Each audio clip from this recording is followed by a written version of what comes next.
En 1961, le timbre rend hommage à l'icône postale, le facteur, et pas n'importe lequel. Le premier, créé 2 siècles plus tôt, celui de la petite poste parisienne. Avant 1760, l'existence du facteur n'a pas lieu d'être. Le rôle de la poste se cantonne au transport du courrier, mais pas à sa distribution. Lorsque vous receviez une lettre, il fallait vous rendre dans un bureau ou un relais. Vers le milieu du XVIIIe siècle, il y a environ 1500 relais et 1500 bureaux de poste répartis en France. Et c'est à Paris que la première expérience est menée. La capitale est alors divisée en 9 circonscriptions, comprenant chacune un bureau de poste. 117 facteurs parcourent alors les rues lors de leurs 3 tournées quotidiennes. Ils y distribuent le courrier, mais le relèvent également dans les premières boîtes aux lettres. À l'époque, pas de timbre.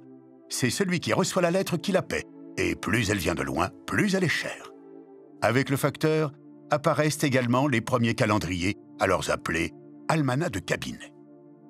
Après avoir effectué le tri de son courrier au bureau de poste, le facteur se lance dans sa tournée.